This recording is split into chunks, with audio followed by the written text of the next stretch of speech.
हेची थोर भक्ती आवडती देवा हेची थोर भक्ती आवडती देवा हेची थोर भक्ती आवडती देवा हेची थोर भक्ती आवडती देवा आवडती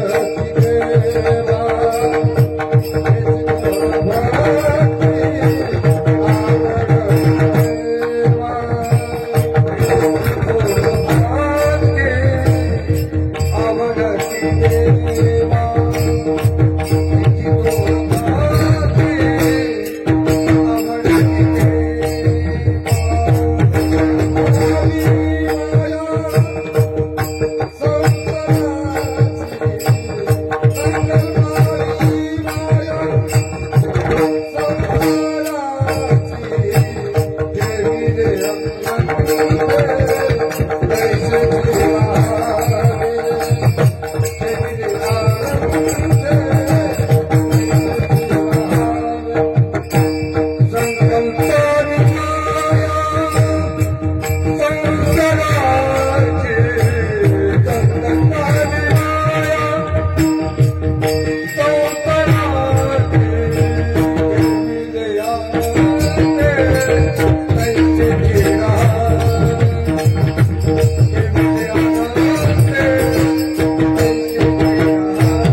संकल्पा विनाया संसाराची ठेविले अनंते तैसेची राहावे चित्ती असू द्यावे समाधान वाहिल्या उद्वेग दुःखाची केवळ भोगणे ते फळ संचिताचे तुका म्हणे घालू तयावर भार वाहू हा संसार देवा पायी विठ्ठल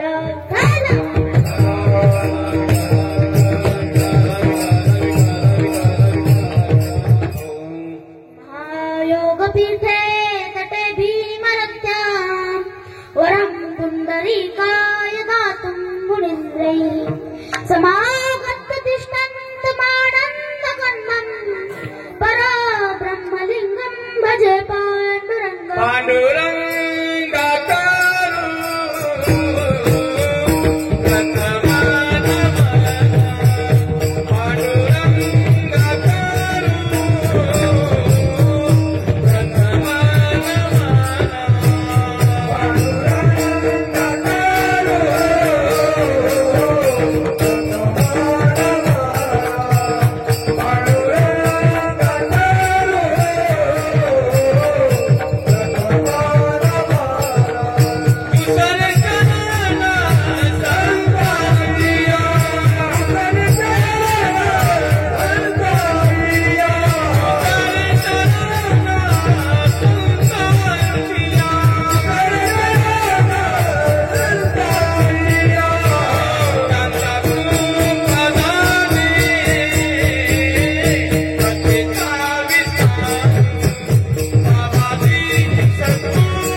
समाधिस्थमूर्तिं भजे ज्ञानदेवो ओम नमो ज्ञानेश्वरा करुणाकरा दयाळा तुमचा अनुग्रह लाभलो पावन झालो चराचरी जयांचे केलिया स्मरण कृपया शांत बसा बोलू नका आपल्या लेकराचं कौतुक पाहून घ्या.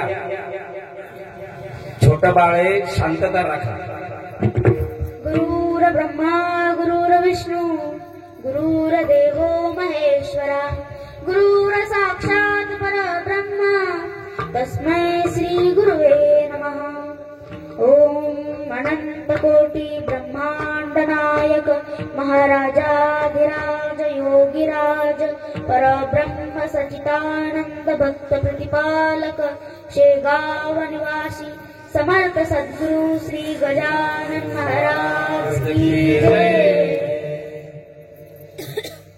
नागेंद्र हाराय त्रिलोचनाय भस्माकरागाय महेश्वराय नित्याय शुद्धाय दिगंबराय तस्मै नकाराय नमः शिवाय.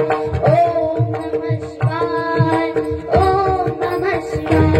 ओम नमः शिवाय. ओम नमः शिवाय. जटाटवी गलज्ज्वल प्रवाह पावितस्थले तदेव लट्टलट्टे ताम्बूलं गदुःखबालिका टमट्टमट्टमट्टमट्टिनादवट्टमन्वयं चण्डताण्डवं तदोर्वशिवशिवं कटाकटाः सम्भ्रमभ्रमण्डिलिम्पनिर्झरि लोलवीचि वल्लवी विराजमानमूर्धनि जगद्जगद्जगज्जलल्ललाटपट्टबाहुके किशोरचन्द्रशेखरे रतिप्रतीक्षणं मम कराधरेन्द्र नन्दिनी विलासवन्धुरस स्फुरद्दिगन्तसन्तति प्रबोधमानमानसे कृपाकटाक्षधोरणी विरुद्धमुर्धरापदि क्वचिद्दिगम्बरे मनोविनोदमे तु वस्तुनि विठ्ठल.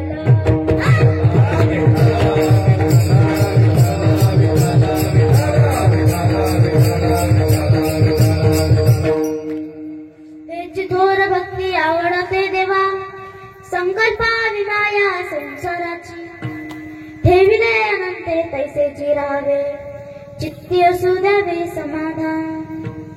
प्रस्तुत प्राप्त प्रसंगी कीर्तनरूपी सेवेकरिता निवडलेला अभंग हा श्री संत शिरोमणी जगदवंदनीय श्री संत तुकाराम महाराज यांचा उत्कृष्ट असा 4 चरणाचा अभंग सेवेकरिता निवडला. या अभंगामध्ये महाराज म्हणतात, देवाला आवडणारी भक्ती ही कशी असते तर ज्या भक्तीत भक्ताला संसाराची आठवणही येत नाही अशीच भक्ती देवाला आवडते. आणि अशी निष्काम भक्ती करताना देवाने आपल्याला ज्या परिस्थितीत ठेवले आपण त्याच परिस्थितीत समाधान माना. जर नाही मानले तर आपणास दुःख भोगावे लागेल.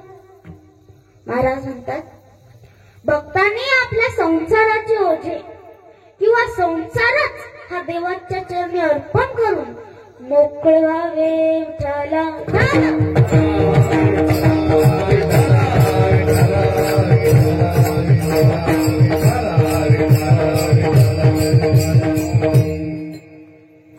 आपल्या पावन वसाई गावामध्ये कीर्तन करण्याचा मला योग आला. माझे मामा श्री बद्रीनाथ घोडमोडे यांच्यामुळे मला कीर्तन करण्याचा योग आला. गजानन महाराजांच्या दरबारात मी कीर्तन करतो. गजानन महाराज केवढे मोठे संत होते. त्यांनी कोरड्या ओढ्याला पाणी आणले, कोरड्या विहिरीला पाणी आणले, सुकलेल्या झाडाला पानं फुटली. हा सर्व गजानन महाराजांचा प्रताप आहे. आणि अशा त्या गजानन महाराजांच्या दरबारामध्ये मी कीर्तन करतोय हे मी माझं भाग्य समजतो आणि सेवेस सुरुवात करतो.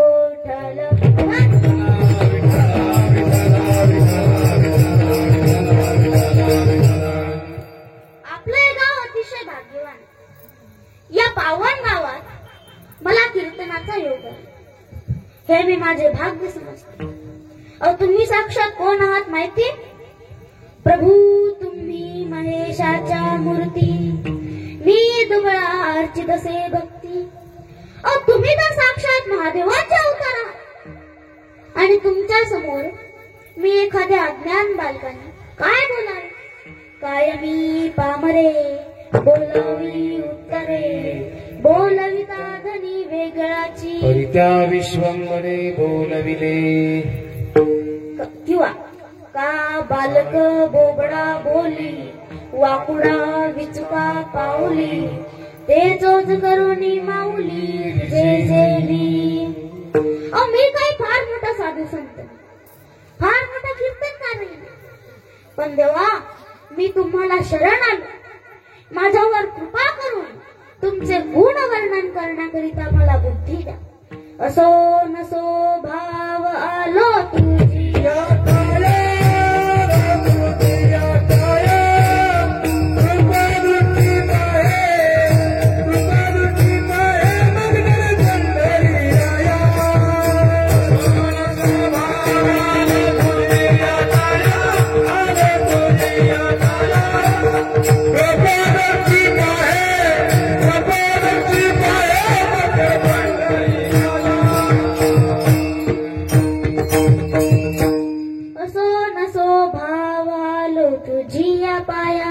कृपा दृष्टी पाहे मजकडे पंढरी राया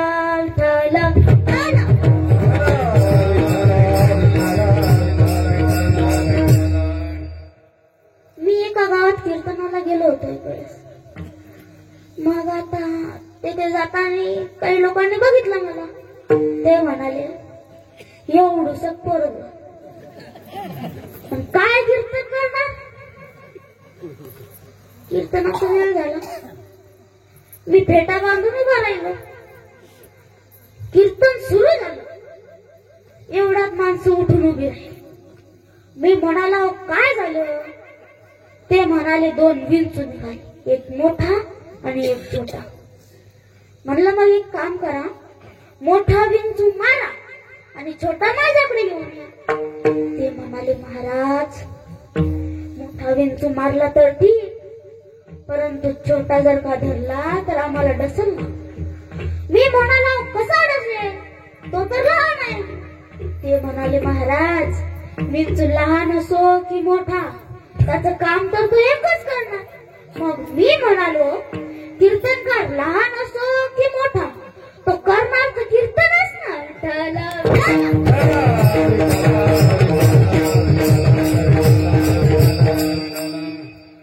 भगवंताच्या नामामुळे या जन्मातील नाही तर मागच्या अनेक जन्मातील पापे ही भगवंताच्या नामाने नाहीसे होतात.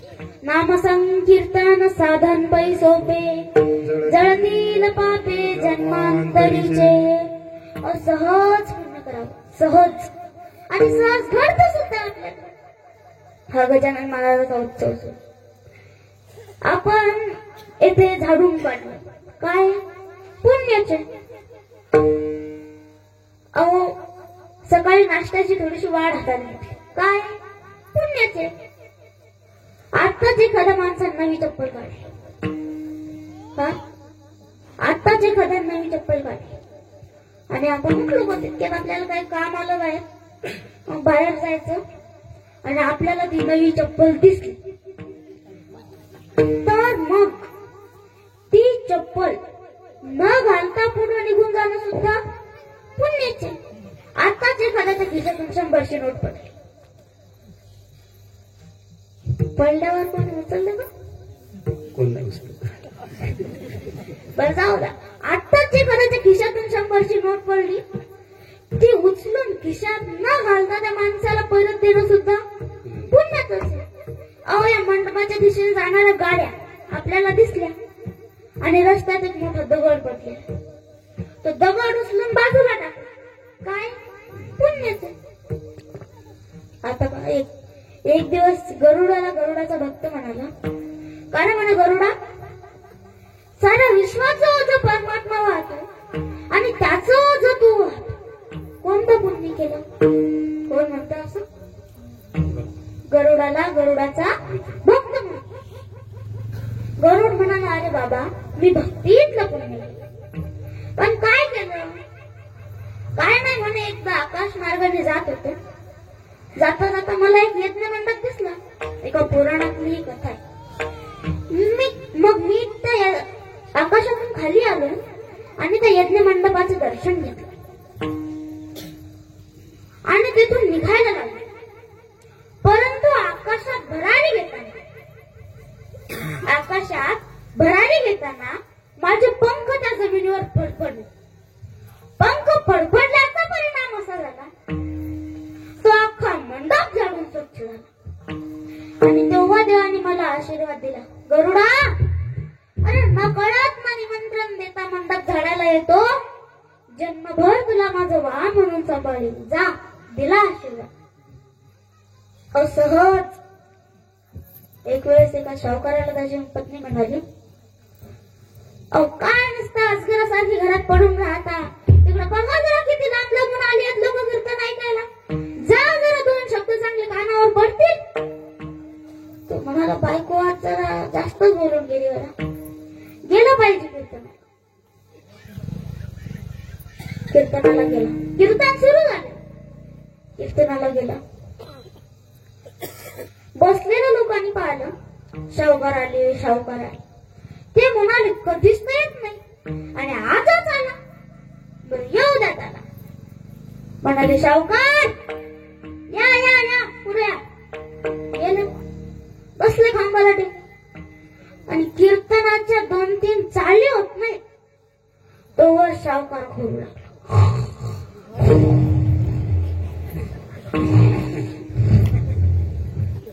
खांबाला टेकून लागली झोप, त्याला काय.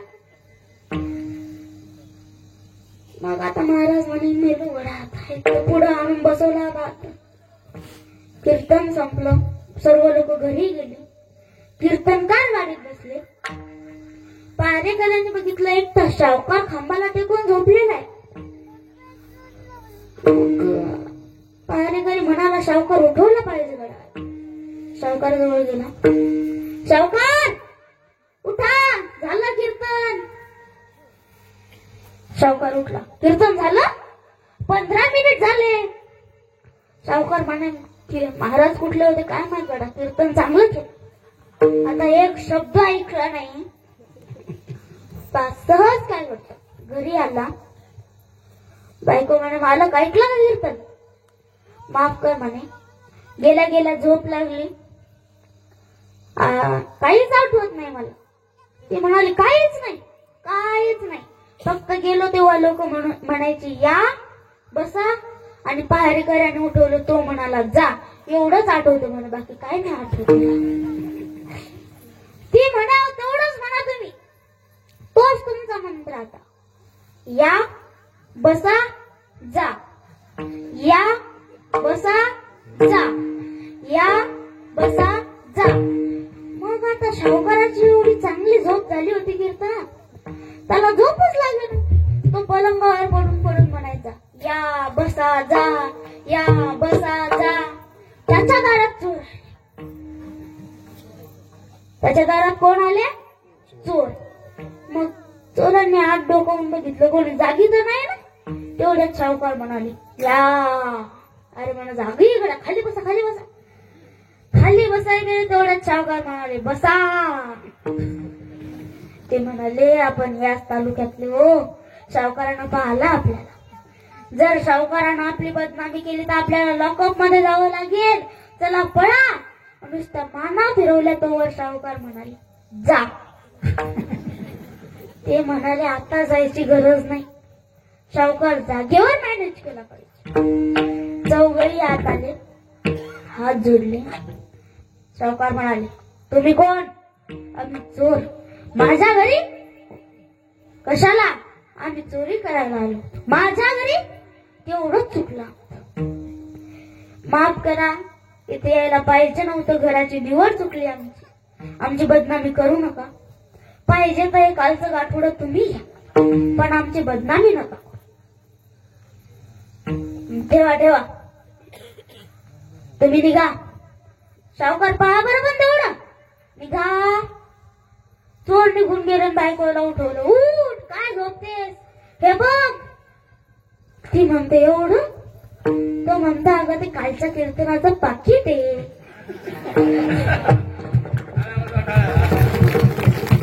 ती म्हणते एवढं. तो म्हणाला, अगं कीर्तन वसारीत होत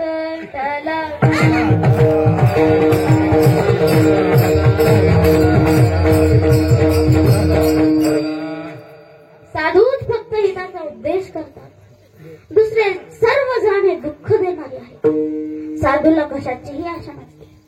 गजानन महाराजांनी आपल्या पायाचे तीर्थ देऊन जानरावांचा जीव वाचवला. त्यांना कशाचीही आशा नव्हती. म्हणून ज्याला आशा नसते तोच साधू असतो. तुकाराम महाराज म्हणतात, भक्तीचा वर्म कळाल्याशिवाय जीवाचा उद्धार होत नाही. माईक जन शेवटी कुणीही उपयोगी पडत नाही. विठ्ठल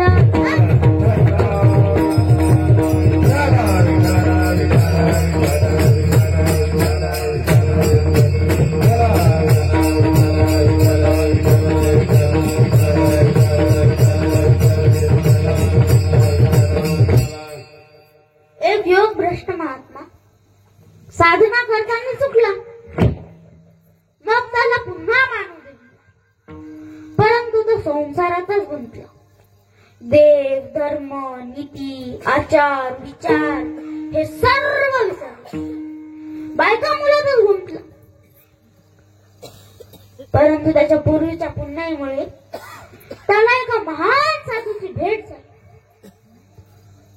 तो साधू त्या माणसाला म्हणाला, अरे बाबा, तू या मायाजाळात गुंतू नकोस. हे माय, बाप, बायको, भाऊ, बहीण हे सर्व आपल्याला दुःख देतात. परंतु त्याला काही ते पटेना. तो म्हणाला, नाही नाही, माझी बायको माझ्यासाठी काही करू शकते, माझे बाबा सुद्धा माझ्यासाठी काही करू शकतात. तो साधू म्हणाला, मी तुला पटवून देतो. तू फक्त मी जसं सांगतो तसं ऐक. मी तुला एक औषधी देतो. ती औषधी तू घे. तू बेशुद्ध होशील, तू मेल्यासारखा पडशील, परंतु तिला सर्व काही कळेल. मग त्या माणसाने ती औषधी घेतली, घरी आला आणि मेल्यासारखा पडला. घरचे सर्वजण रडू लागले, दुःख करू लागले. तर माणसाची आई म्हणाली, अरे देवा, या माझ्या मुलाला कशाला नेलं रे माझ्या आधी, मला नेला असतं तर. तेवढ्यात तो साधू तेथे आला. म्हणाला, थांबा थांबा, रडू नका, मी तुम्हाला औषधी देतो. तुम्ही मला एक ग्लास दूध आणून द्या. त्या माणसाच्या बायकोने त्या साधूला एक ग्लास दूध आणून दिले. त्या साधूने त्या दुधामध्ये थोडीशी पांढरी औषधी टाकली आणि म्हणाला, आता हे औषध कोण घेते? जो कोणी हे औषध घेईल तो मरेल आणि हा माणूस उठून बसेल. मग आता सर्वप्रथम औषधी गेली त्या माणसाच्या आईकडे. त्या माणसाची आई म्हणाली, अहो महाराज, औषधी घेतली असती ना, पण काय करू, मी जर का मेली तर या म्हाताऱ्याचं कोण करल, म्हणून हे औषध काय मी घेत. साधू म्हणाला, वा रे वा, म्हणजे मी जोवर नव्हतो आलो तोवर म्हणत होत्या, देवा मला नेलं असतं याच्या आधी तर. मग औषधी गेली त्या माणसाच्या बापाकडे. माणसाचा बाप म्हणाला, अहो महाराज, औषधी घेतली असती ना, पण काय करू, मी जर का मेलो तर घरात एकही मोठा माणूस राहणार नाही, म्हणून हे औषध काही मी घेत नाही. मग औषधी गेली ना माणसाच्या बायकोकडे. त्या माणसाची बायको म्हणाली, आता माय बाई महाराज, मी कशाने घेऊ या औषधी, मी जर का मेली तर या पोरायचं कोण करत, म्हणून ही औषधी काय मी घेत नाही. मग औषधी गेली त्या माणसाच्या मुलांकडे. त्या माणसाचे मुलं म्हणाले, अहो महाराज, औषधी घेतली असती ना, पण आमचं अजून लग्न राहिलं, शाळा शिक्षण राहिलं म्हणून हे औषध काय आम्ही घेत नाही. मग तो साधू म्हणाला, आता तुमच्यातून कोणीही औषधे घेत नसेल तर मीच औषधे घेतो आणि तुमच्या मुलाला जिवंत करतो. ते म्हणाले, हो घ्या घ्या. आता त्यांनी विचार केला की याला ना मूळ ना बायको ना बाळ. ते म्हणाले, घ्या औषध, मेला तर काय होते, याचं लग्न थोडे झालं. मग त्या साधूने ते औषधे घेतली आणि तो जमिनीवर पडला. थोड्या वेळाने तो माणूस उठून बसला. काही वेळाने साधू सुद्धा उठून बसला. तो माणूस त्या साधूच्या पाया पडला. त्या माणसाने विचारले, महाराज तुम्ही त्या दुधामध्ये नेमकं टाकलं तरी काय होत? तो माणूस म्हणाला, तो साधू म्हणाला, अरे बाबा मी या दुधात फक्त पिठी साखर टाकली होती, पिठी साखर. मग तेव्हा त्या माणसाला कळाले की माय बाप बायको भाऊ बहीण हे सर्व आपल्या काहीच उपयोगी पडत नाही. हे केव्हा कळते? कळो येईल अंतकाळी प्राण प्रयाणाचे वेळी राहती निराळी. कळो येईल अंतकाळी प्राण प्रयाणाचे वेळी राहती निराळी.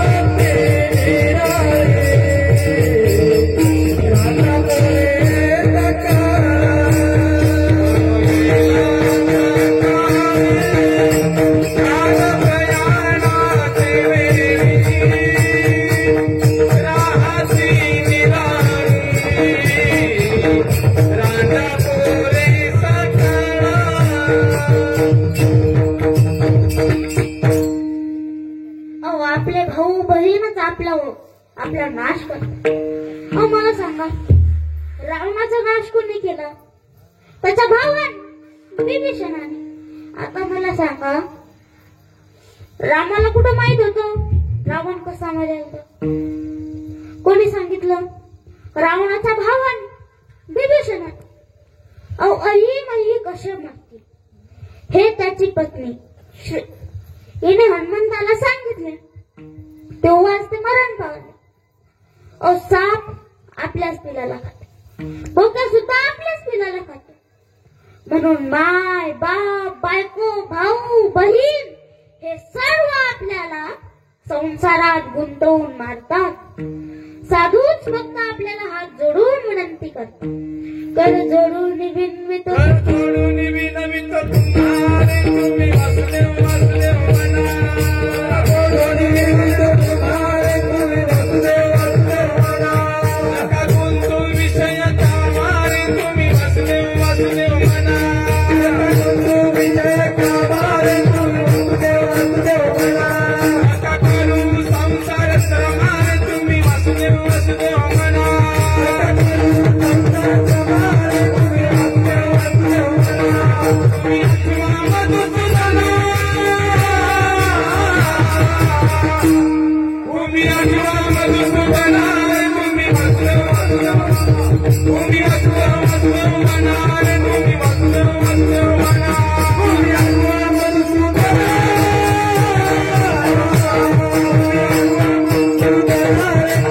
वासुदेव वासुदेव म्हणा. तुम्ही आठवा मधुसूदना तुम्ही वासुदेव वासुदेव म्हणा. आपली भारतभूमी महान आहे. कारण आपल्या भारतभूमीत स्त्रियांची लाज राखणारे जटायू सारखे पक्षी होऊन रेडा सुद्धा वेद बोलू शकत होते. नामदेव महाराजांच्या हातून गवत खाणारा दगडाचा नंदी सुद्धा होता, परंतु त्याला भक्ती तशी असावी. भगवंताच्या नामात किती शक्ती आहे. एक वेळेस समुद्र मंथनातून निघालेले हलाहाल नावाचे विष जेव्हा महादेवांनी पिले तेव्हा त्यांच्या गळ्याची आग होऊ लागली. ती आग कशाने शांत होईल? साप थंड असतो म्हणून साप गळ्याला लावला तरी सुद्धा आग शांत झाली. गंगा थंडी असते म्हणून गंगा डोक्यावर घेतली तरी सुद्धा आग शांत झाली. चंद्र थंड असते म्हणून चंद्र सुद्धा डोक्यावर शंकरांनी राम राम या नामाचा जप केला तेव्हाच त्यांच्या गळ्यातील आग शांत झाली. नाम बरवया बरवंत, नाम पवित्र आणि चोखट, नाम स्मरे नीलकंठ, निज सुखे निवाला. शंकरांनी राम नामाचा जप केल्यामुळे त्यांच्या गळ्यातील आग शांत झाली. विठ्ठल विठ्ठल.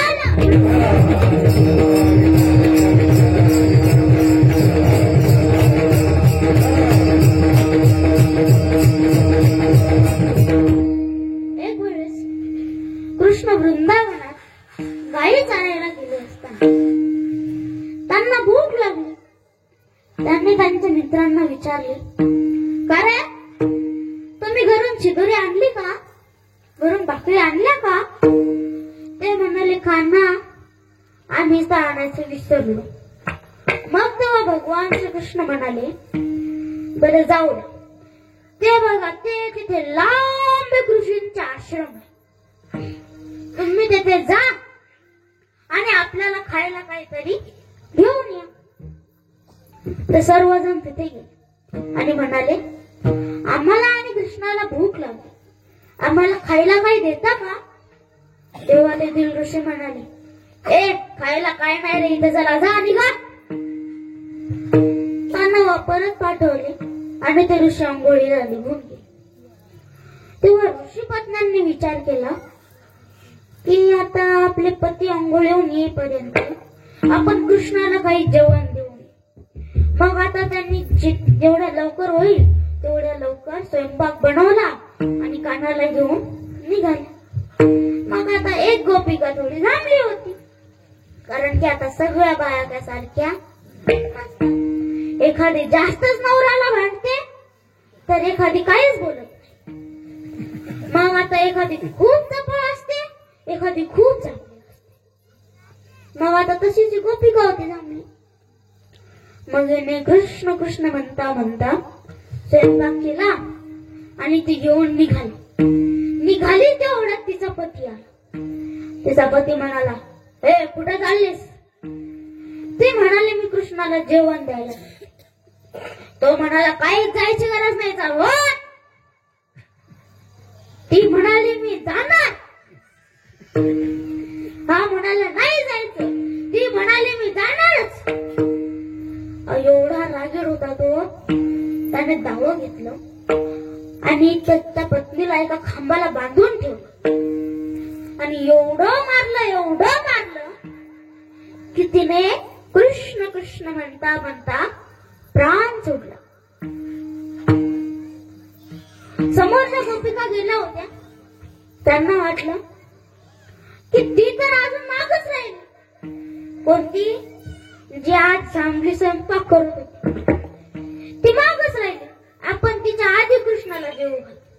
ती तर अजून मागच राहिली. आपण तिच्या आधी कृष्णाला जेवू घालू. परंतु जेव्हा ते समोर जाऊन बघतात ना, तेव्हा ही सर्वांच्या आधी तिथे कृष्णाला जेवू घालू लागली. कोण?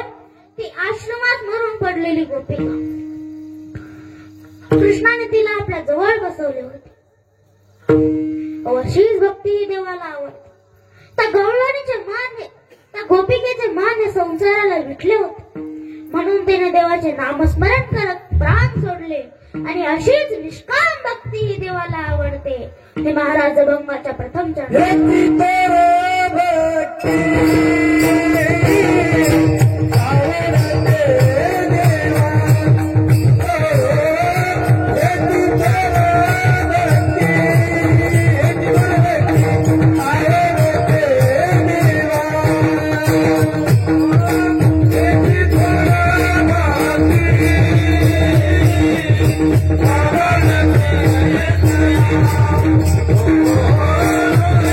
Oh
आणि ध्यान बायका मुलाच, आणि शेवटी फळ हे नरकाच. भजन ते ओंगळवाणी नरका जाणी तुझे नाव. आता बघा, महिला मंडळात ठिकाणी त्या जरी इथं बसलेल्या असल्या तरी आता एखादीने जर का नवी चप्पल आणली असेल ना, तिचं मन काय करतं, तिला इथंच ठेवतं, चप्पल जवळ जातो, चप्पल आहे का नाही बघतो, काय गळा, चला चला वापस चला. मग आता एखादीचं कसं भरून लवकर आली आणि कुलपाला झटका मारायचा विचारले, मग आता मन जातं, चप्पल घालतं, घरी जातं आणि कुलपाला झटका मारतं आणि मग वापस येते. एक चित्तानं भक्ती करा, गवळणी सारखी. नाही तर आपण भजन देवाचं, चिंतन बायका मुलाचं, ध्यान संसाराचं, आणि शेवटी फळ हे नरकाचं. विठ्ठल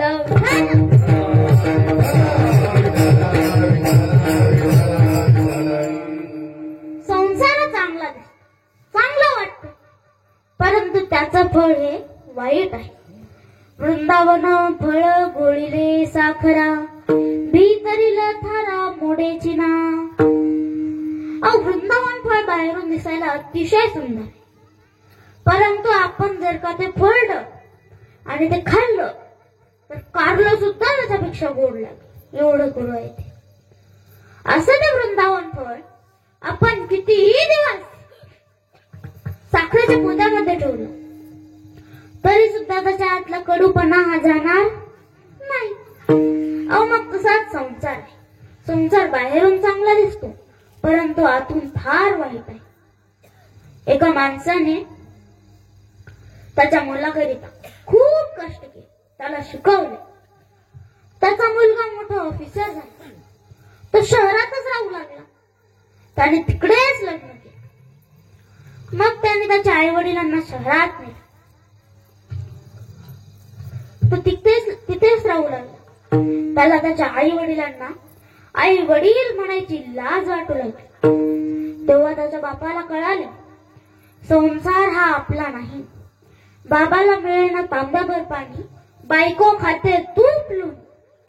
बायकोला 35 साड्या आणि आईच्या मांड्या उघड्या, अशी गत झाली त्यांची.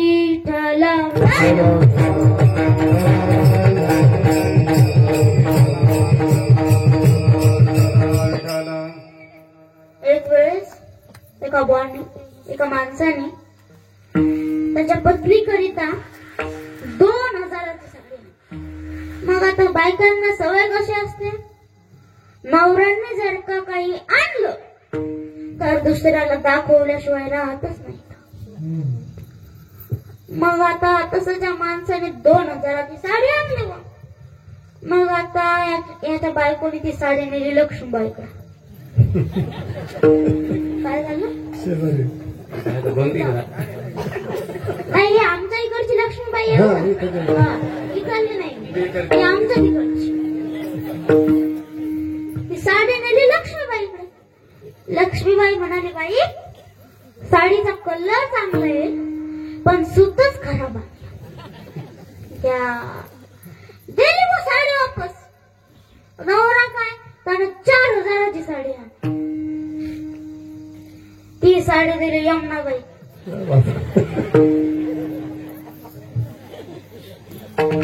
मी काय म्हणते, हे नाव इथलचे, हे नाव आमच्या तिकडचे. तुम्ही कोण असता? साडी दिली यमुनाबाई. यमुनाबाई म्हणाली, बाई सूत चांगलं आहे व पण कलरच खराब आणला.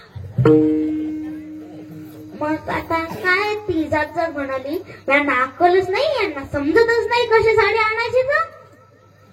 तर बिचारा पुन्हा गेला, 6000ची साडी आणली. साडी गेली गंगूबाई.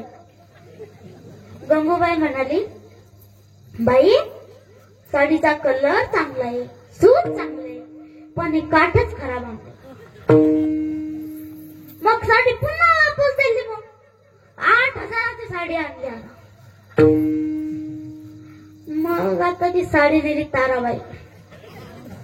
ताराबाई म्हणाली, आता ताराबाईचा एक हेडलाईट जाईल होता. हेडलाईट समजलं? ताराबाईचा एक हेडलाईट जाईल होता. ताराबाई म्हणाली, बाई साडीचा कलर चांगला आहे, डिझाईन चांगली आहे, सूत चांगलंय, काठ चांगलंय, पण हे काय डिझाईन आहे वहीच्यावर गुच्ची लागल्या. काय पप्पाच्या मायचं दोन का मांजरीनं ओखरला अनेक झालं. घरी आली, नवऱ्याला म्हणते, तुम्हाला समजत नाही का कशी साडी आणायची तर. तिचा नवरा म्हणाला, बाई तूच चाल आता दुकानात, तुला जशी घ्यायची तशी घे, फक्त कोणाला दाखवू नको. एवढा संसार वाईट आहे. संसार वरून चांगला दिसतो, परंतु आतून फार दुःख आहे. विठ्ठल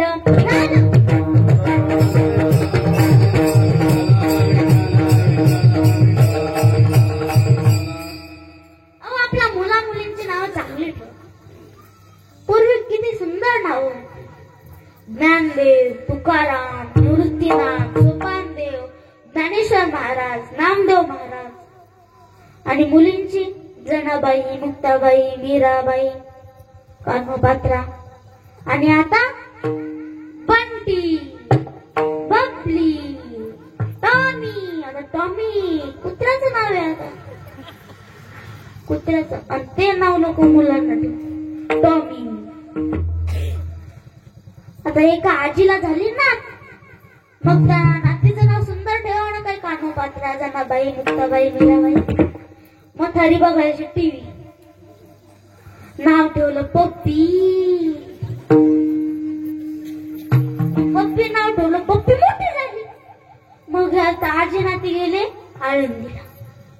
माऊलींचा सोहळा होता, आळंदीला गेले, दर्शन झालं. आणि वापस येत्या वेळेस एसटी मध्ये बसायचं. पण मग एसटीत बसायला कंडक्टर म्हणाला, अहो आजीबाई जागा नाही एसटी, तुम्ही मग या. मग एसटीत जागा नाही बसायला. ती आजीबाई म्हणाली, बाबा तू मला नको घेऊ, माझी पप्पी. कंडक्टर जागावर बसत. दुसरा कंडक्टर त्याला दवाखान्यात घेऊन गेला.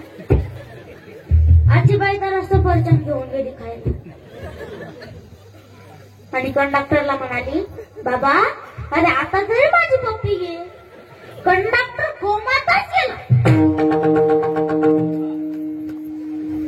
मग कोमातून बाहेर आल्यावर विचारलं, आजीबाई तुमचं म्हणणं तरी काय होतं. तो कंडक्टर ती आजीबाई म्हणाली, अरे बाबा माझ्या नातीचं नाव आहे पप्पी, तिला गाडीत मी म्हणून नाव चांगली. बाबा त्या अजामेवने आपल्या मुलाचे नाव नारायण ठेवले. अजामेव फार पापी होता. त्याचं पाप एवढं होतं आणि पुण्य तर काहीच नव्हतं. त्यानं त्याच्या मुलाचे नाव नारायण ठेवले. परंतु मग कसं, आता नारायण नाव ठेवलं, मग नारायण तर देवाचंच नाव. मग म्हणायचं, नारायण इकडे ये, तर बस. नारायण इथे थांब. नारायण जेवण कर. नारायण पाणी दे.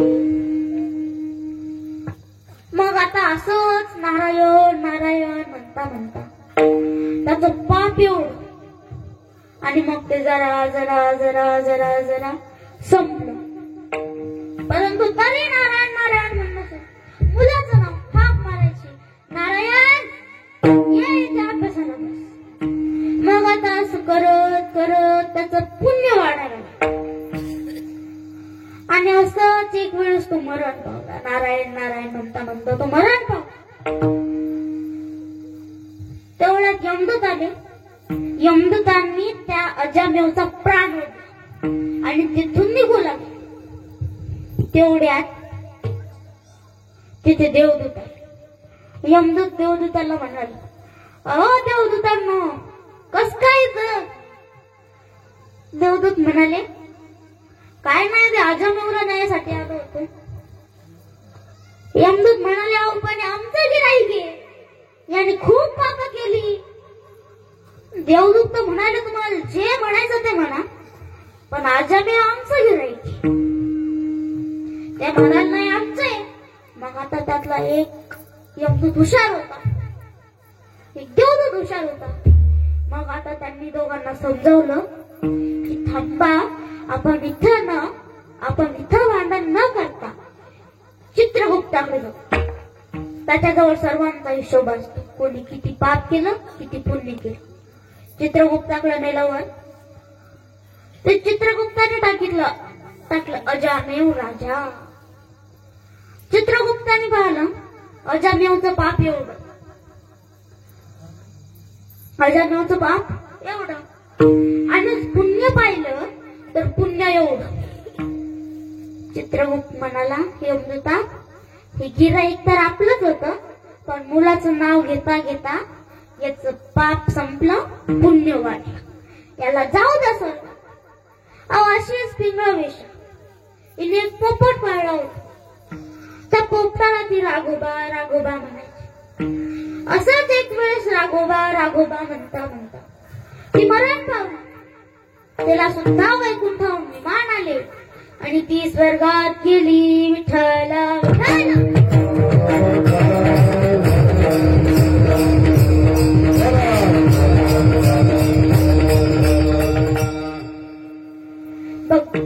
भगवान श्री रामचंद्र यांच्या नामाच्या शक्तीने दगड सुद्धा पाण्यावर तरंगू लागला. त्रेतायुगातली गोष्ट आहे. आता अशी परिस्थिती राहिली की नाही हे काही सांगता येत नाही.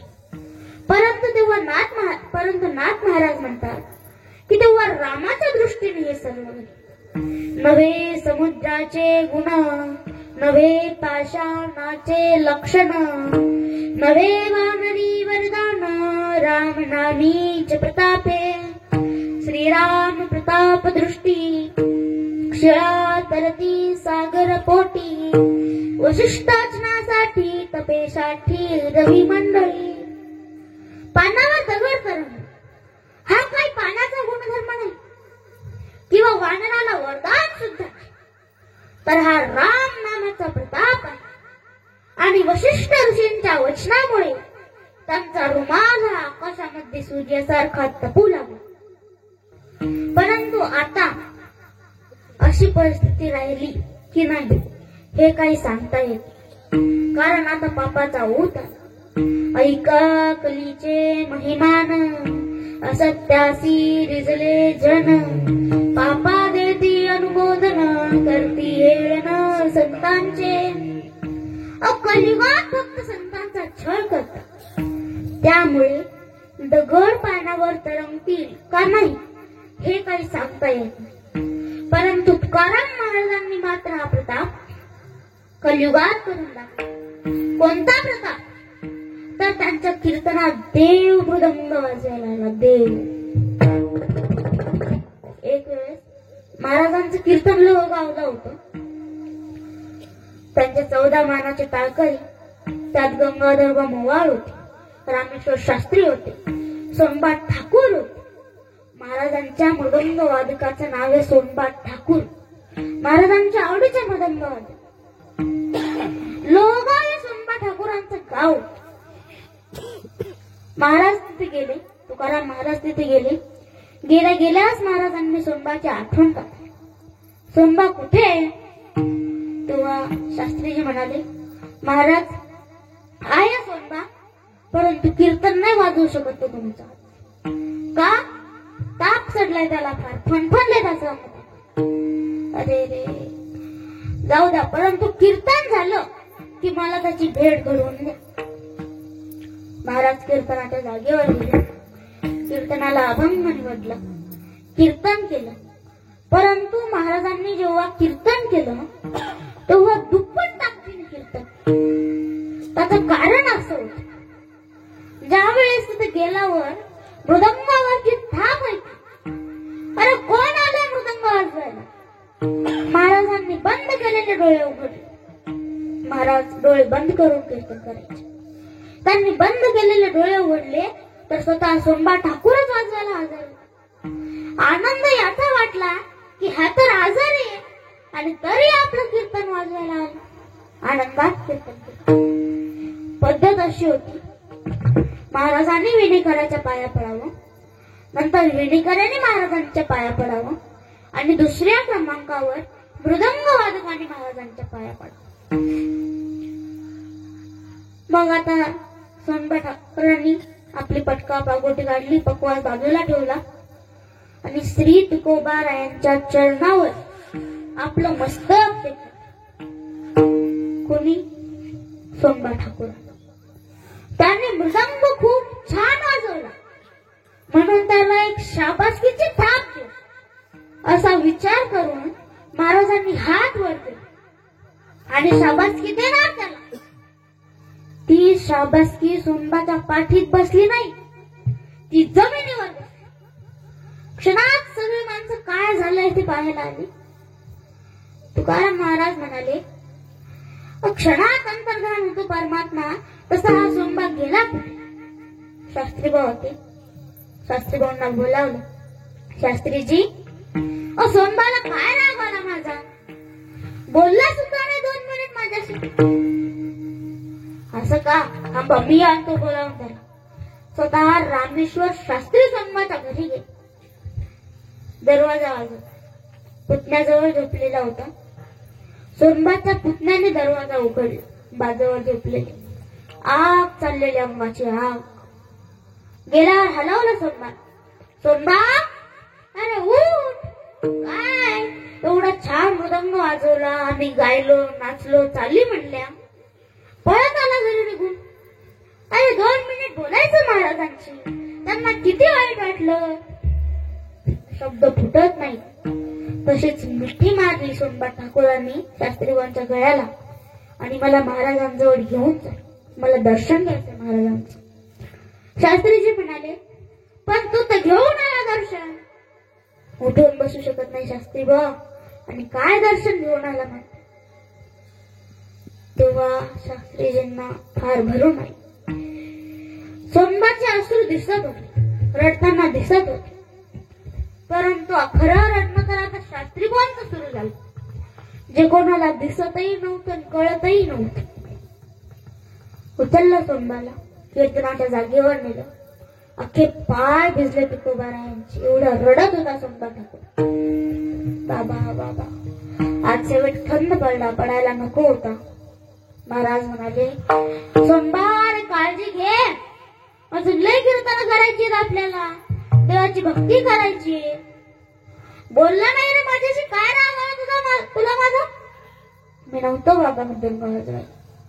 तेव्हा रामेश्वर शास्त्री समोर आले आणि म्हणाले, महाराज, लोहगावातल्या सोनबा ठाकूरांनी मृदंग वाजवला नाही. लोहगावात पंढरपूरहून सोनबा ठाकूर आले होते मृदंग वाजवायला. मग मात्र भरून आले. देवापलीकडे प्रेमच नव्हतं तुकोबारायांचं. शास्त्रीजींना म्हणाले, शास्त्रीबा पहा बरं आता, तो आला, मृदंग वाजवला, हरकत नाही, वाद्यच त्याचं आवडीचं वाद्य. आणि भजन वाजवले त्यात काय नवले? आम्ही का आमच्या प्रपंचातले रडगाणे गायले? त्याच्याच गुणान गात होतो. वाजवलं त्यात काय नवल? पण शास्त्रीबा, 8 पिढ्यांमध्ये हे पाप फक्त माझ्याकडूनच घडलं हो. तो आला, माझ्या पायावर मस्तक टेकवलं. तेव्हा शास्त्रीजी म्हणाले, महाराज, आम्ही देहूत कीर्तन ऐकलं नाही तुकोबारायांचं. देहूकडे कीर्तन ऐकलं नाही आम्ही तुकोबारायांचं. आम्हाला माहिती, देहूकडे तुकोबारायांची कीर्तन ऐकण्याची कुवत आमची राहिली नाही. आता केवढा प्रताप होता तुकोबारायांचा. त्यांच्या कीर्तनात देव मृदंग वाजव. देवाने त्यांचा गाथा पानावर तरंगू दिला नाही, पानात बुडू दिला नाही. केवढी कीर्ती महान होती त्यांची. मनुष्या कृते राघवे ख्याती गेली, शिळा शिखरे सागरे तारी येली. तुका स्वामी हा पूर्ण ब्रह्म प्रकाशी, जळी रक्षिले निर्जीवा कागदासी. जळी दगडा सहित वया, तारी येल्या जैशा लाया.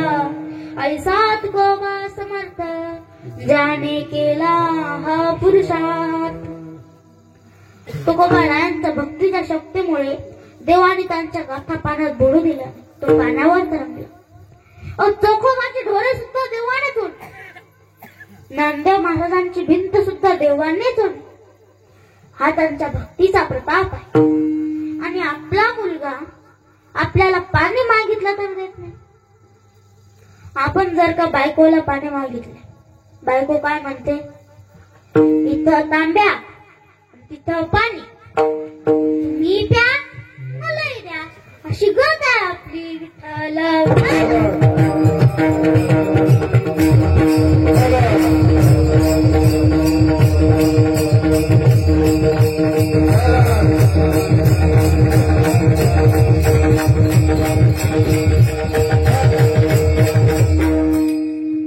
देवभक्ताची परीक्षा पहा. जर परीक्षेत उतरला तर त्याला आपला म्हणतो. आपल्या मनाप्रमाणे जर काही घडले नाही तर आपण भक्ती सोडून देतो. भक्ती करणं सोपं. जनाबाई म्हणते, देवा अरे तुझी भक्ती करणं सोपं नाही रे. तू काय केलंस मला माहितीये. सत्यवानाचा भाऊ केला छळ, कीर्तिवानाचे मारले बाळ, सखा म्हणवी सीताचे नाशी बाळ, जणी म्हणे मी जाणी तुझे खेळ रे. धुंद झाला तुझा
जनाबाई म्हणते, देवा अरे तुझ्या दरबारात न्यायच, मग आम्ही तुझी भक्ती कशी करू. भक्ती करणं सोपं नाही. भक्ती ही कठीण सुळावरील पोळी. एक वेळेस ज्ञानेश्वर महाराजांना फार राग आला आणि ते आपल्या झोपडीत जाऊन बसले. त्यांनी आपल्या झोपडीचा दरवाजा आतून बंद केला. तेव्हा मुक्ताबाई ज्ञानदेवांना म्हणते, दादा अरे मोठेपणा प्राप्त करणं सोपं नाही. दादा टाकीची घाव सहन केल्याशिवाय देवपणा प्राप्त होत नाही. मोठं व्हायचंय ना तर दुःख सहन करावं लागेल. देवाने आपल्याला ज्या परिस्थितीत ठेवले त्याच परिस्थितीत समाधान मानावे. जर नाही मानले तर आपणास दुःख भोगावे लागेल. हे महाराज अभंगाच्या दुसऱ्या चरणात.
समाधाना एवढं सुख कुठेही नाही. समाधानी मन असणं हेच सुख आहे.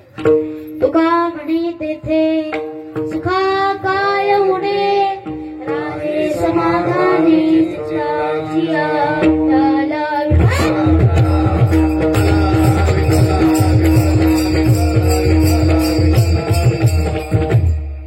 भक्तीचं महत्व किती आहे हे शास्त्र पाहिल्याशिवाय कळत नाही. देवही हरती भक्तीमुळे गोडे दुतसे रूप सावळे पुराण ऐकता सर्व कळे भक्ती महात्म्य भक्ती धरा कामे करीतो खांदी कावड पाणी वाहतो भक्तीमुळे दळण दळीतो बहु आवडी भक्तीमुळेच तर देवाने सुद्धा अर्जुनाचे घोडे धुतले. नाथ महाराजांच्या इथे पाणी भरलं जनाबाईच्या इथे दळण दळले. हा कशाचा प्रताप आहे तर भक्तीचा. देव देवळात नसतो तर त्याचे भक्त जिथे कथा कीर्तन करतात ना देव तिथे असतो. आता गजानन महाराज सध्या मंदिरात नाही इथेच आपल्या आजूबाजूला फिरत आहे. ते बाते तिथे गेला बसले देव देवळात त्याचे भक्त जिथे कथा कीर्तन करतात देव तिथे असतो. माझे भक्त गाती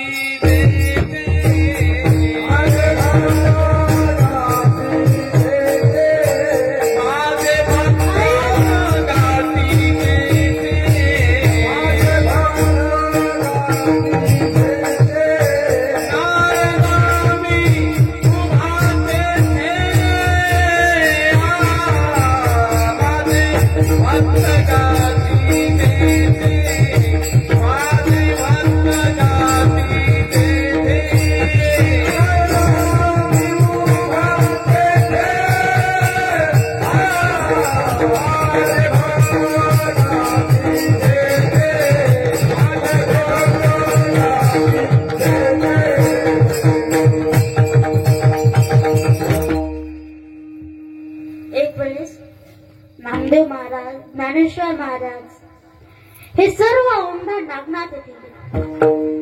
तिथे 12 ज्योतिर्लिंगापैकी एक नागनाथाचे ज्योतिर्लिंग आहे. तेव्हा मुक्ताबाई नामदेवांना म्हणाली नामदेवा आज पर्व काळ आहे तुम्ही इथे कीर्तन करा. मग नामदेव महाराजांनी तिथे कीर्तन सुरू केले. नामदेव महाराजांच्या कीर्तनाला अफाट गर्दी जमा होत असते. तेथील पुजाऱ्यांना काही ते आवडलं नाही. ते नामदेव महाराजांना म्हणाले नामदेवा तुम्ही इथे कीर्तन करू शकत मंदिराच्या मागे जा आणि तिथे कीर्तन करा.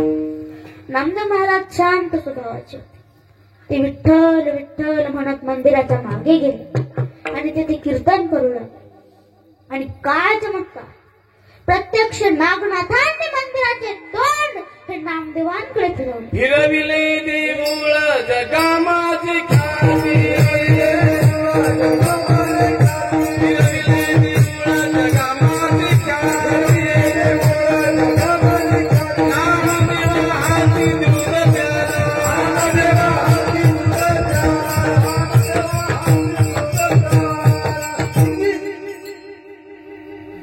फिरविले देऊळ जगा माझी ख्याती नामदेवा हाती दूध प्याला भरलेली हुंडी नरसिंहे हात्याची धनाजी चाट्याची शेती पेरी. संत सुद्धा आपल्यासारखेच आपल्याला काय कमी आपल्याजवळ धन आहे दौलत आहे मान आहे पैसा आहे परंतु तरीही आपण भक्ती करत. भक्तीविना जीवन हे पाप आहे. माऊली म्हणतात आपण संसारात कितीही मशाली लावल्या तरी सुद्धा सुख मिळत म्हणून तर माऊली म्हणतात, जड जडुनी वहिला निघ, ये भक्तीची वाटे लाग, जिया पावसी अव्यंग निजधाम माझे. देवाने आपल्याला त्याची भक्ती करण्याकरिता एवढा सुंदर मानव देव दे, इंद्रिय दे, दिली इंद्रिय हात पाय कान,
दशरथ राजाला 350 बायका होत्या, परंतु एकीलाही पुत्र झाला. त्यामुळे तो फार दुःखी. तेव्हा गुरु वशिष्ठ त्याला म्हणाले, राजा तू वनात जा आणि 3 पशूंची शिकार कर, तुला पुत्र होण्यास मदत होईल. दशरथ राजा वनात गेला आणि तेथे शिकार शोधू लागला, परंतु दिवसभर त्याला एकही शिकार दिसले. रात्र झाली. दशरथ राजा एका तलावाजवळ पाणी पिण्याकरिता आला. दशरथ राजाने तलावाजवळ पाणी पिले आणि त्याला वाटले की रात्री एखादा प्राणी येथे पाणी पिण्याकरिता येईल, मग आपण त्याला मारू. असा विचार करून दशरथ राजा तिथे एक मोठे झाड होते, त्या झाडावर जाऊन बसला आणि शिकारीची वाट शोधत शिकारची वाट बघत होता. त्याच रात्री श्रावण बाळ आपले म्हातारे आई वडील घेऊन काशीला चालले होते. त्याच्या आई वडिलांना तहान लागली.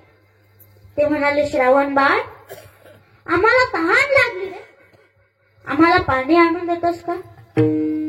मग श्रावण बाळाने ती कावड एका झाडाला लटकवली आणि पाणी शोधण्याकरिता निघून गेला.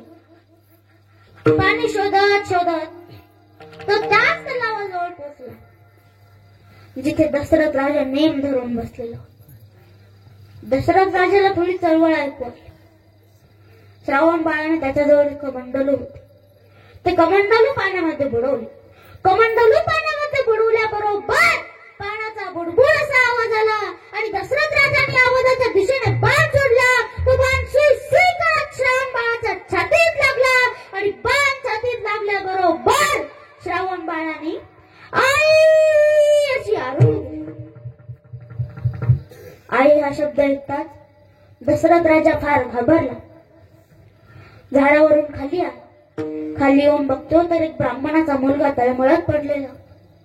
श्रावण बाळ म्हणाला, माझे आई वडील आंधळे, त्यांना काही दिसत नाही, तुम्ही त्यांना पाणी पाजा.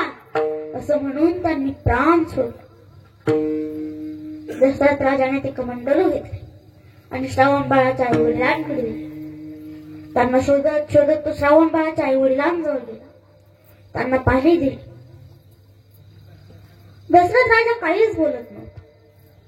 तेव्हा श्रावण बाळाचे आई वडील म्हणाले, अरे श्रावण बाळ, तू आम्हाला का बोलत नाहीयेस? तू आम्हाला कंटाळलास का? तेव्हा मात्र दशरथ राजा बोलला, माता, मी तुमचा बाळ श्रावण नाही, मी अयोध्येचा राजा दशरथ आहे. तुमचा श्रावण बाळ माझ्या हातून मारले गेले. त्यांना फार दुःख झाले. त्यांनी राजाला श्राप दिला, ए राजा, तुला 4 मुले होती, परंतु मरणाच्या वेळेस तुझ्याजवळ एकही राहणार नाही. काही दिवसांनी दशरथ राजाला 4 मुले झाली. राम, लक्ष्मण, भरत आणि शत्रुघ्न अशी 4 मुले झाली. 4ही मुलं मोठी होऊ लागली. ते गुरु वशिष्ठ आणि विश्वामित्र यांच्याकडे धनुर्विद्या शिकण्याकरिता नेले. 4ही मुलांचे लग्न झाले. त्यांना सीता, उर्मिला, मांडवी आणि श्रुतकीर्ती अशा सुंदर पत्न्या मिळाल्या. भरत शत्रुघ्न मामाच्या घरी गेले. मग आता एक वेळ दशरथ राजा आरशामध्ये आपलं तोंड बघत होता.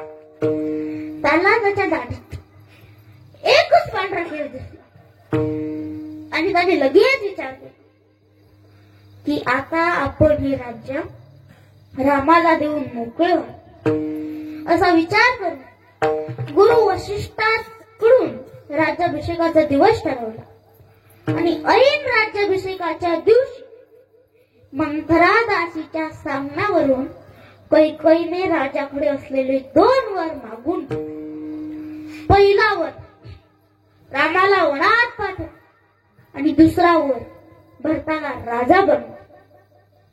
कैकेयीचे शब्द ऐकताच दशरथ राजा फार दुःखी झाला. रामाला ही गोष्ट कळाली. तो ताबडतोब राजाजवळ गेला आणि म्हणाला, पिताश्री, मी तुमच्या वचनानुसार वनात जाईल. तुम्ही हे राज्य भरताला द्या, कारण आपल्या कुळाची रीतच आहे. रघुकुल रीत सदा चली आई, प्राण जाई पर वचन ना जाई.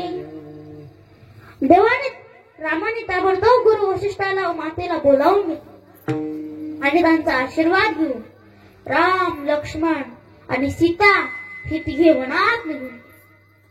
भरत शत्रुघ्न घरी नाही. सर्व अयोध्या दुःखात बुडून.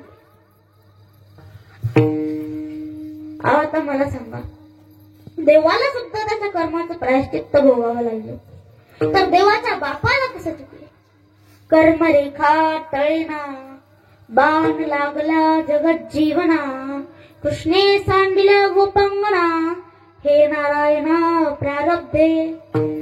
कृष्णाच्या पायाला पार त्याचा बाण लागल्यामुळे त्याचे प्राण गेले तर आपली काय गत आहे? ठल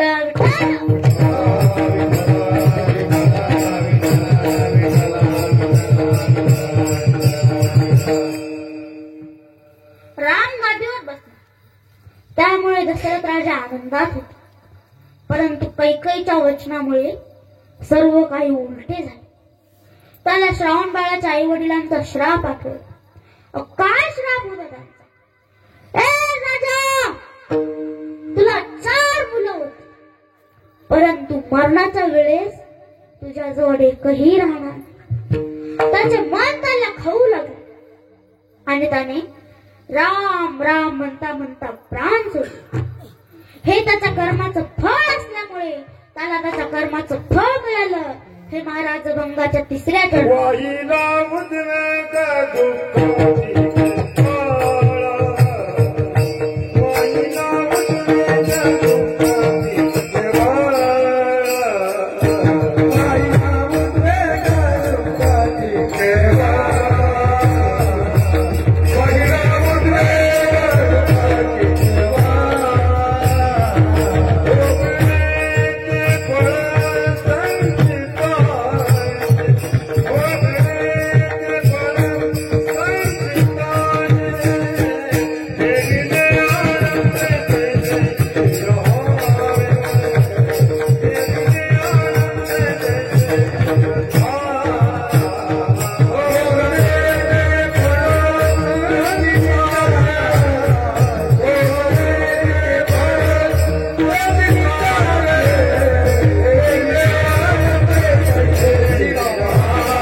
नेहमी देवाची भक्ती करावी. सुख असो किंवा दुःख, नेहमी देवाची भक्ती करावी. खेचर स्वामी म्हणतात, काळ अनुकूल अथवा प्रतिकूल, परी सोडू नये आपुले धैर्य बळ. अनाचारी मन केवळ, नये बाटू सर्वथा. अखंड वाणी हरी स्मरणी, सुख विश्रांती कीर्तनी खेचर विसोबा म्हणे प्राणी मनुष्य देह दुर्लभ. आता मला सांगा, इथे वसारी गावामध्ये माझी पहिलीच वेळ. माझी तब्येत तुम्हाला आवाजावरून कळतच असेल, परंतु मला असं वाटतं तुम्ही माझ्यापेक्षा जास्त आजार. माझं तरी चाललंय थोडं थोडं थोडं थोडं. तुमचं तर ठोबारक नाही, कुंडली नाही, बसलेच असं सूर्यफूल पुडायला.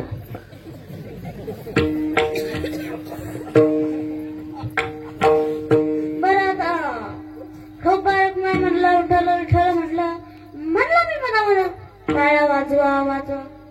मग आता लोकांनी ऐकलं, संग्राम महाराज टाळी वाजवा वाजवा म्हणतात ना, टाळी तर टाळी.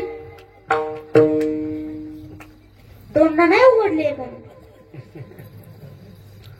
आता मला सांगा, आज माझं कीर्तन फक्त टाळी वाजवून भागवलं, मग आता तसंच जेवताना सुद्धा करायचं. अजिबात तोंड उघडायचं, फक्त हाताने.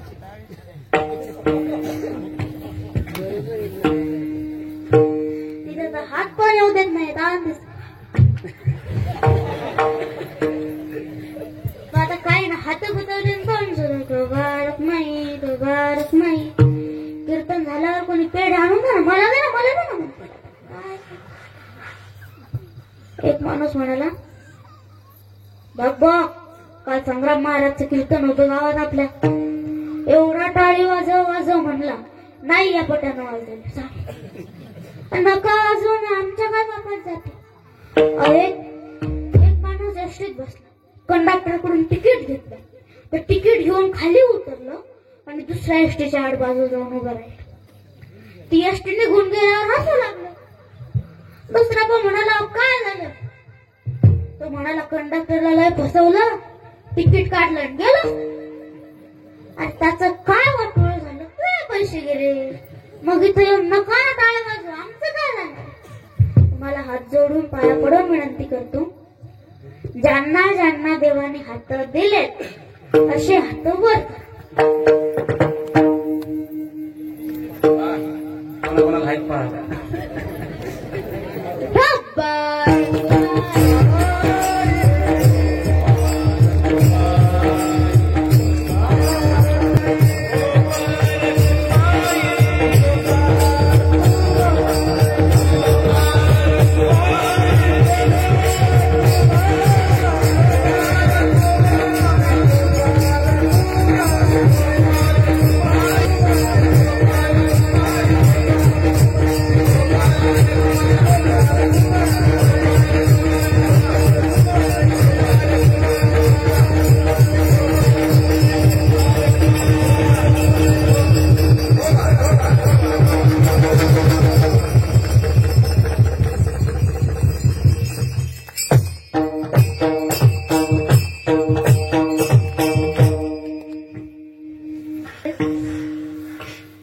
नामदेव महाराज कथा कीर्तन करून घरी आले आणि झोपी गेले. परंतु झोपेत सुद्धा त्यांच्या हृदयात विठ्ठलाचे नामस्मरण सुरू होते. तेवढ्यात सोसाट्याचा वारा सुटला, खूप पाऊस सुरू झाला आणि नामदेव महाराजांच्या घरावरील छप्पर हे त्या वाऱ्याने उडून गेले. नामदेव महाराजांच्या घरावरील छप्पर उडून गेले असं कळताच देव ताडकन उठले आणि आपलं सुदर्शन चक्र पाठवलं. नामदेव महाराजांच्या घरात पाण्याचा एक थेंब सुद्धा पडत नव्हता. देव ताबडतोब तिथे आले. त्यांनी छपऱ्याची बांधाबांध केली आणि घर तयार केले. नामदेव महाराजांना जाग आली. त्यांनी बाहेर येऊन बघितलं तर देव त्यांच्या घरासमोर उभे. नामदेव महाराजांना देव येण्याचे कारण कळले. तेव्हा देव म्हणाले, अरे नामदेवा, ज्याने आपल्या संसाराचे ओझे माझ्यावर टाकले आहे त्याला मी दुःख कसे लागू देऊ? त्याचा सर्व भार हा मला सांभाळावा लागतो. हे महाराज रंगाच्या शेवटच्या घालून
आता 19 फेब्रुवारी छत्रपती शिवाजी महाराज यांची जयंती काही दिवसांवरच आली.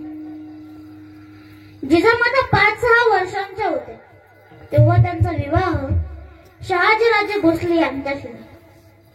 तो काळ अतिशय धामधुमीचा आणि संघर्षाचा होता. दिवसामागून दिवस आणि वर्षामागून वर्ष जात होते. परिस्थिती अधिकच बिकट होऊ लागली. निजामशाही, आदिलशाही, कुतुबशाही यांनी सगळीकडे हाहाकार माजवला. गोर गरीब हिंदू जनतेवर अत्याचार होऊ लागले. आया बायांच्या अब्रूची लक्कर वेशीवर टाकली जाऊ लागली. जिजाबाईंचे वडील आणि 4 भावांची निजामाने हत्या केली. न्याय मागायचा तर कुणाकडे? तेव्हा जिजामाता त्या शिवाई देवीला प्रार्थना करत होत्या. ए शिवाई देवी, अन्यायाला वाचा फोडणारा आणि गोर गरिबांचं रक्षण करणारा मला असा एक पुत्र दे.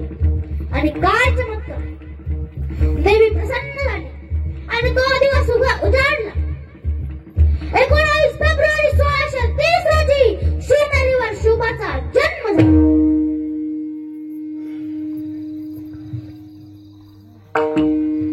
त्यांनी शिवरायांना ज्ञान, चातुर्य, चरित्र, संघटन आणि पराक्रम अशा सत्वगुणांचे बालकडू दिले.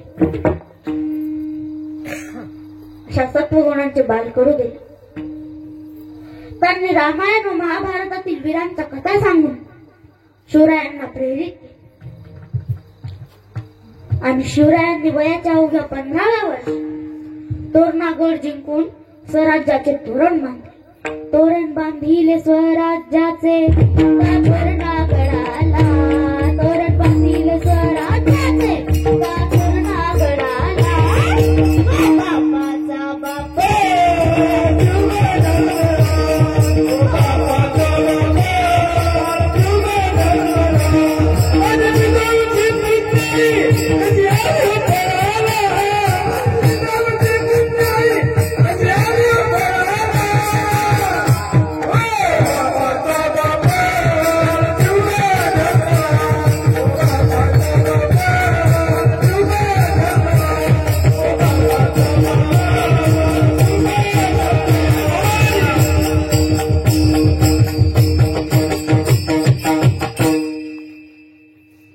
छत्रपती शिवाजी महाराज यांची कीर्ती सगळीकडे पसरली होती. त्यांची कीर्ती बेफाम झाली.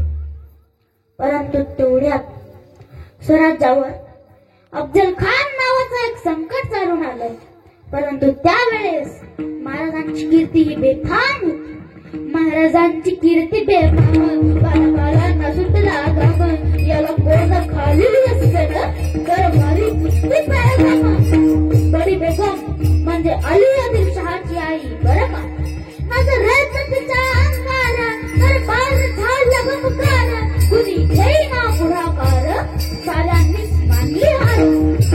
त्यात अचानक एक सरदार बोलला, शिवाजी को आणि त्याचा विडा होतो नवतेच अफजल खाना नवतेच अफजल खाना हे नवतेच अफजल खाना नवतेच अफजल खाना जिथं फक्त तुम्हीच राहिला पण बोललं साधी स्वप्न शिवबाला टाकून चिडवलं ना कौशिक झालं खान खाना त्याचं घोडं मेळं मारतंय गौचं पाटलं नाही बघतंय आणि हत्तीचं बळं महाराला कापीत जायचं वाटेत भेटेल त्याला चिरडी त्याची खानाची सेना निघाली गावाला तेवढं उद्ध्वस्त आया बहिणींच्या आतून आता शुकाचं काय खरं इकडं ढिसा इकडं मुघल पलीकडं इंग्रज तो हेच मुलगा तेव्हा रायबा शिवाजी महाराजांना म्हणतात महाराज आपला जीव गेला तर काही दिवसांसाठी आपण कुठे अर्थात निघून जाऊ तेव्हा जिजामाता म्हणतात काय म्हणाला रायबा तो शुका केवळ आपला पुत्र नाही तर अवघ्या मराठी जगाचा स्वाभिमान त्या माताने आपला पुत्र बनवला तरी देवाचा परंतु प्राणपणे पळून जाऊन अवघ्या मराठी कुटुंबाचा स्वाभिमान बनवला अशा वाघिणी जगोत्सवा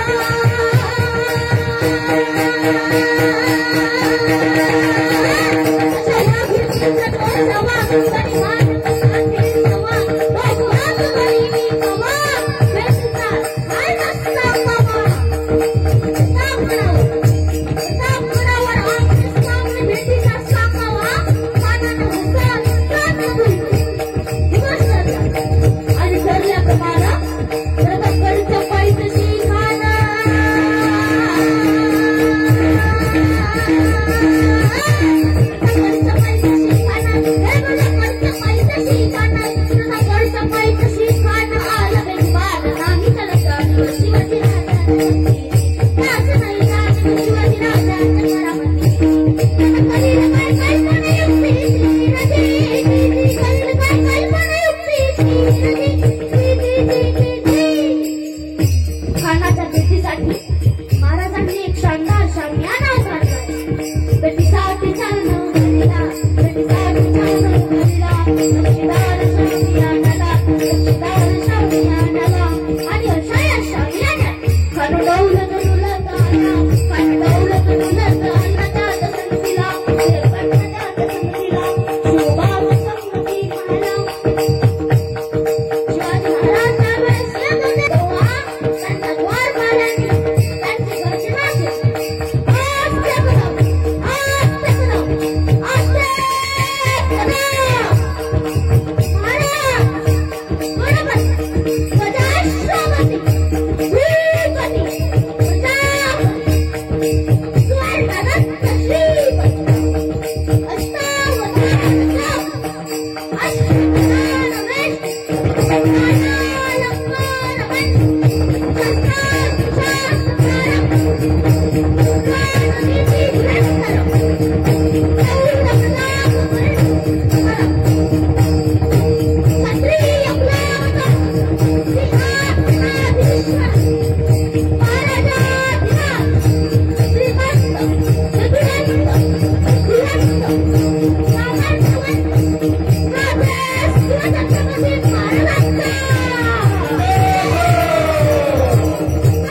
वेश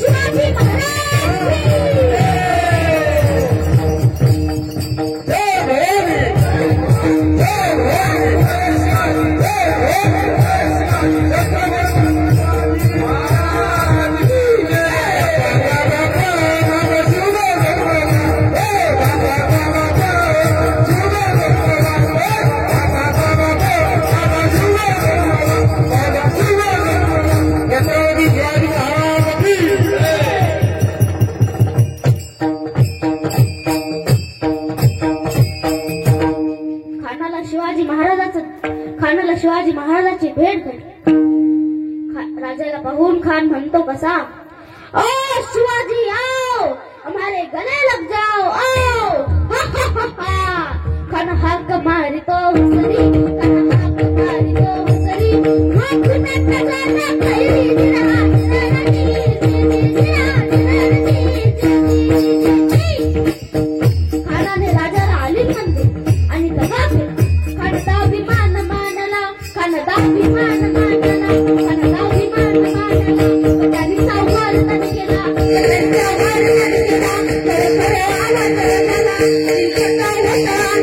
कानाचा वार फुका गेला आणि अडफडला.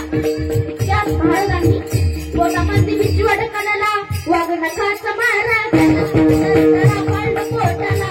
कान गेला कानाचा पुतळा बाहेर आला जी कानाचा पुतळा बाहेर आला जी कानाचा पुतळा बाहेर आला जी प्रतापगडचं युद्ध झाले.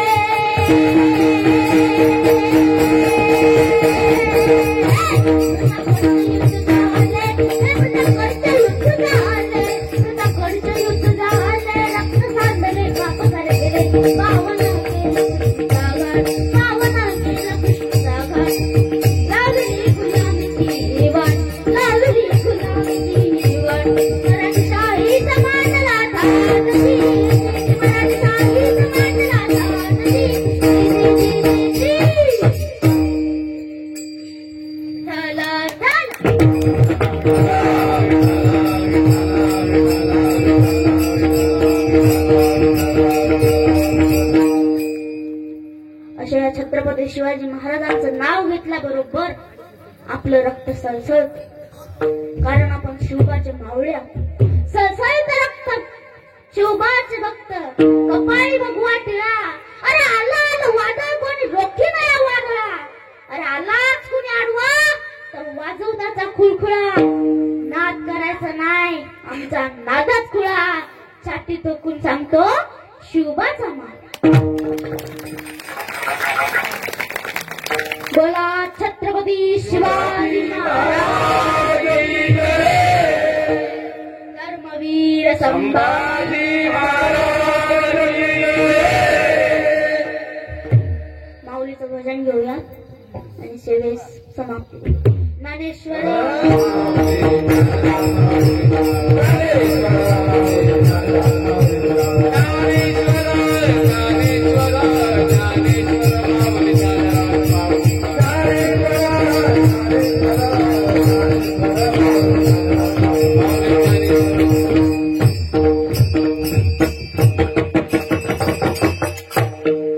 मनुष्य जन्म देव प्राप्ती करिता इतर जन्मात देव मिळवता येत नाही. अभंगाचा अर्थ असाच असेल असे सांगता येत. मी माझ्या बुद्धीप्रमाणे अभंगाचा अर्थ सोडवण्याचा प्रयत्न केला. जे योग्य असेल ते माझ्या गुरुचे बोल आणि जे अयोग्य असेल ते माझ्या बुद्धीचे दोष. तरी न्यूनते पुरते अधिकते सरते करून घ्यावे तुम्हा ते विनवित असे. सर्वच गायक मंडळी मृदंगाचार्य टाळकरी मंडळी साऊंड सिस्टम यांनी सहाय्यता केल्यामुळे ही कीर्तन नृत्य सेवा पार पडली. ही कीर्तन नृत्य सेवा मी गजानन महाराजांच्या चरणी सर्व गावकऱ्यांच्या चरणी अर्पण करतो आणि सर्वांना विनंती करतो की सर्वजण तुम्ही अशीच भक्ती करत राहा. जय विठ्ठल जय